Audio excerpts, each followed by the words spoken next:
നമസ്കാരം, evening business ന്യൂസിലേക്ക് സ്വാഗതം. ആദ്യം നോക്കാം പ്രധാന വാർത്തകൾ. ഇന്ത്യ യൂറോപ്യൻ യൂണിയൻ സ്വതന്ത്ര വ്യാപാര കരാർ യാഥാർത്ഥ്യമാകുന്നു. കരാർ ചൊവ്വാഴ്ച പ്രഖ്യാപിക്കും.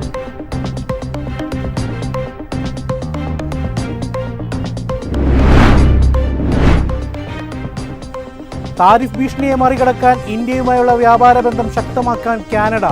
കനേഡിയൻ ഊർജ്ജമന്ത്രി ടിം ഹോഡ്സൺ ഇന്ത്യയിലെത്തി.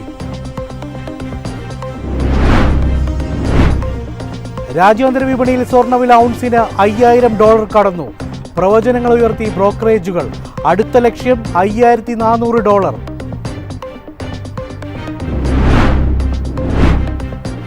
വായ്പകളിലും നിക്ഷേപങ്ങളിലും മികച്ച വളർച്ചാ പ്രകടനം കാഴ്ചവെച്ച് ആക്സിസ് ബാങ്ക്.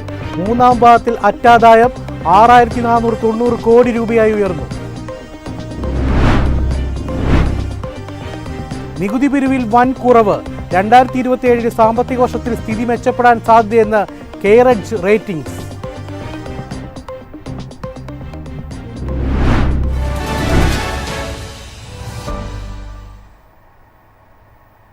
വാർത്തകൾ വിശദമായി. 18 വർഷത്തെ കാത്തിരിപ്പിന് അന്ത്യം കുറിച്ച് ഇന്ത്യയും യൂറോപ്യൻ യൂണിയനും തമ്മിലുള്ള സ്വതന്ത്ര വ്യാപാര കരാർ യാഥാർത്ഥ്യമാകുന്നു. കരാർ ചൊവ്വാഴ്ച പ്രഖ്യാപിക്കും. 2007 ആരംഭിച്ച ചർച്ചകൾക്കൊടുവിൽ ജനുവരി 27 ഔദ്യോഗികമായി കരാർ പ്രഖ്യാപിക്കപ്പെടുകയാണ്. ഇതോടെ ഇന്ത്യയുടെ സേവന മേഖലയ്ക്കും മാനുഫാക്ചറിംഗ് മേഖലയ്ക്കും യൂറോപ്പിൽ കൂടുതൽ വിപണി ലഭിക്കും. പകരമായി യൂറോപ്യൻ രാജ്യങ്ങളിൽ നിന്നുള്ള കാറുകൾ, വൈൻ, സ്പിരിറ്റ് എന്നിവയ്ക്ക് ഇന്ത്യ നികുതി കുറയ്ക്കേണ്ടി വരും. വോൾക്സ്വാഗൺ, BMW തുടങ്ങിയ വമ്പന്മാരുടെ വരവ് ഇന്ത്യൻ വാഹന വിപണിയിൽ പുതിയ മത്സരത്തിന് വഴിയൊരുക്കും.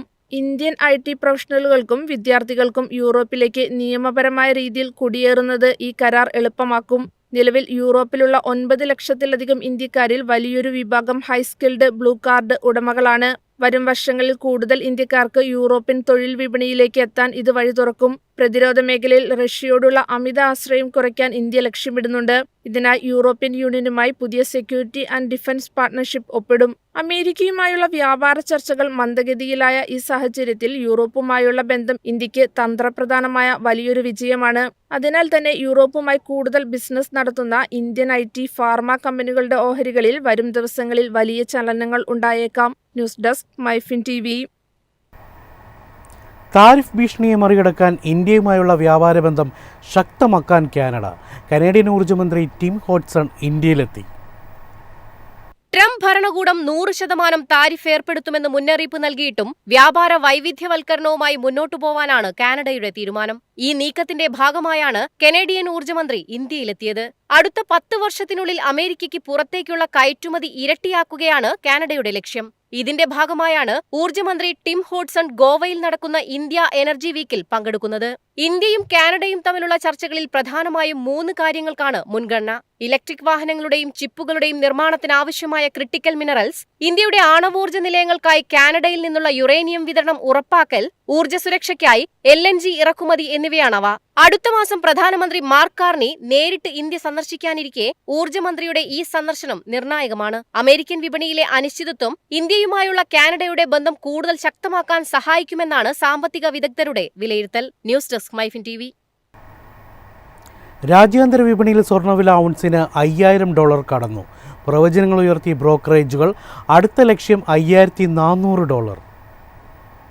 $5092 വരെയാണ് സ്വർണ്ണവില ഉയർന്നത്. ഈ വർഷം മാത്രം 17% വളർച്ചയാണ് സ്വർണം രേഖപ്പെടുത്തിയത്.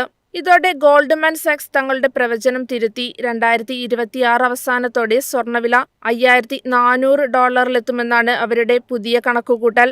എന്നാൽ ബാങ്ക് ഓഫ് അമേരിക്കയും ചില അനലിസ്റ്റുകളും ഇത് $6000 വരെ എത്തിയേക്കാമെന്നും പ്രവചിക്കുന്നു. എങ്കിലും നിക്ഷേപകർ ഒരു കാര്യം ശ്രദ്ധിക്കണമെന്ന് അനലിസ്റ്റുകൾ മുന്നറിയിപ്പ് നൽകുന്നു. US പലിശ നിരക്കുകളിൽ വരുന്ന മാറ്റങ്ങൾ വിപണിയിൽ പെട്ടെന്നുള്ള ലാഭമെടുപ്പിന് കാരണമായേക്കാം. പലിശ നിരക്ക് കുറയുകയാണെങ്കിൽ സ്വർണത്തിന്റെ തിളക്കം ഇനിയും കൂടും.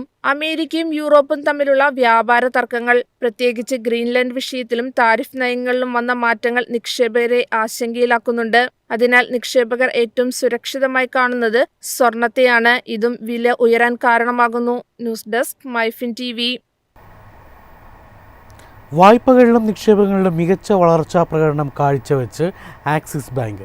മൂന്നാം പാദത്തിൽ അറ്റാദായം 6490 കോടി രൂപയായി ഉയർന്നു. കഴിഞ്ഞ വർഷം 6304 കോടി രൂപയായിരുന്നു അറ്റാദായം. എന്നാൽ ഏറ്റവും ശ്രദ്ധേയമായത് കഴിഞ്ഞ പാദത്തെ അപേക്ഷിച്ചുള്ള വളർച്ചയാണ്. വെറും 3 മാസത്തിനിടെ ബാങ്കിന്റെ ലാഭത്തിൽ 27% വൻ വർധനവാണ് രേഖപ്പെടുത്തിയത്. ബാങ്കിന്റെ പ്രധാന വരുമാന സ്രോതസ്സായ നിക്ഷേപ പലിശയും വായ്പാ പലിശയും തമ്മിലുള്ള വ്യത്യാസം 5% വർദ്ധിച്ച് 14,287 കോടി രൂപയിലെത്തി. മൊത്തം പലിശ വരുമാനം 4.3% ഉയർന്ന് 32,274 കോടി രൂപയായി. നിക്ഷേപകർക്ക് നൽകേണ്ടി വന്ന പലിശ ഇനത്തിൽ 17,988 കോടി രൂപയാണ് ബാങ്ക് ചെലവാക്കിയത്. ബാങ്കിന്റെ ലാഭക്ഷമത സൂചിപ്പിക്കുന്ന NIM 3.64% നിലകൊള്ളുന്നു.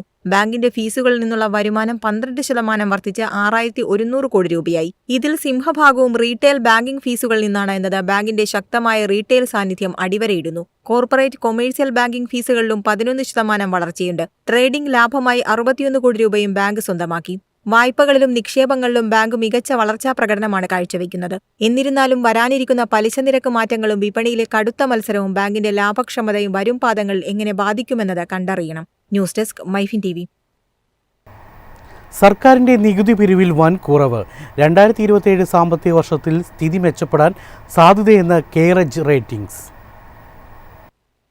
2025-26 സാമ്പത്തിക വർഷത്തിൽ കേന്ദ്ര സർക്കാരിന്റെ നികുതി പിരിവ് ഇതുവരെ ദുർബലമായി തുടരുകയാണ്. ബജറ്റ് ചെയ്ത കണക്കുകളേക്കാൾ വളർച്ച വളരെ കുറവാണ്. എന്നാൽ അടുത്ത സാമ്പത്തിക വർഷത്തിൽ സ്ഥിതി മെച്ചപ്പെടുമെന്ന് പ്രതീക്ഷിക്കുന്നതായി കെയറെഡ്ജ് റേറ്റിംഗുകളുടെ റിപ്പോർട്ട് പറയുന്നു.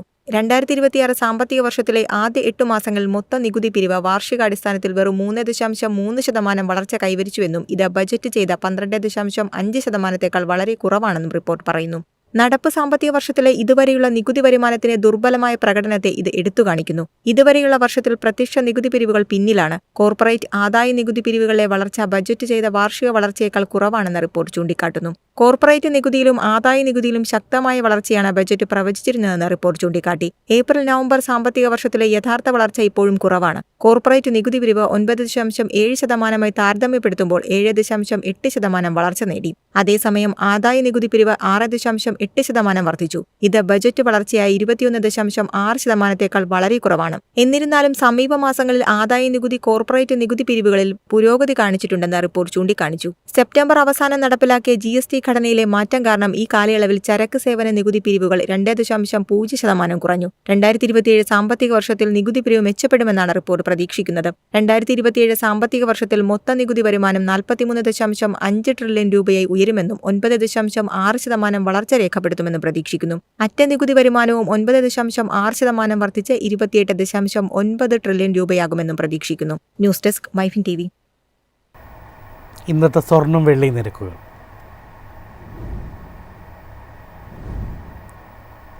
സംസ്ഥാനത്ത് റെക്കോർഡുകൾ ഭേദിച്ച് കുതിക്കുന്ന സ്വർണ്ണവില ഉച്ചയോടെ ഇടിഞ്ഞു. രാവിലെ 1800 രൂപ വർദ്ധിച്ച് സ്വർണ്ണവില പുതിയ ഉയരം കുറിച്ചിരുന്നു. ഉച്ചയോടെ പവന് 560 രൂപയാണ് കുറഞ്ഞത്. 1,18,760 രൂപയാണ് പുതിയ സ്വർണ്ണവില. ഗ്രാമിന് ആനുപാതികമായി 70 രൂപയാണ് കുറഞ്ഞത്. 14,845 രൂപയാണ് 1 ഗ്രാം സ്വർണത്തിൻ്റെ വില. 18 ക്യാരറ്റ് സ്വർണ്ണവിലയിൽ വർധനവ് രേഖപ്പെടുത്തി. ഗ്രാമിന് 310 രൂപ വർദ്ധിച്ച് 12,255 രൂപയായി. വെള്ളിവില ഗ്രാമിന് 345 രൂപയിലാണ് വ്യാപാരം നടന്നത്. പ്രധാന വാർത്തകൾ വീണ്ടും. ഇന്ത്യ യൂറോപ്യൻ യൂണിയൻ സ്വതന്ത്ര വ്യാപാര കരാർ യാഥാർത്ഥ്യമാകുന്നു. കരാർ ചൊവ്വാഴ്ച പ്രഖ്യാപിക്കും.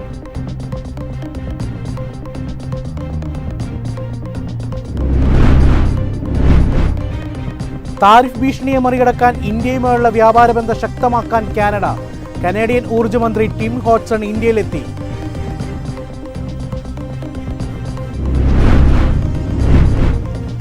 രാജ്യാന്തര വിപണിയിൽ സ്വർണ്ണവില ഔൺസിന് $5,000 കടന്നു. പ്രവചനങ്ങൾ ഉയർത്തി ബ്രോക്കറേജുകൾ. അടുത്ത ലക്ഷ്യം $5,400.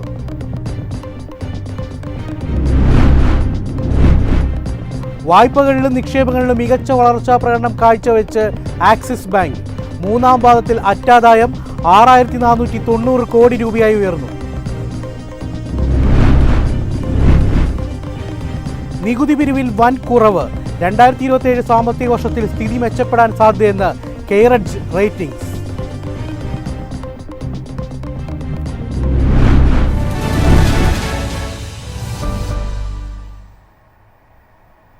ഇതോടെ ഈവനിംഗ് ബിസിനസ് ന്യൂസ് സമാപിക്കുന്നു. നമസ്കാരം.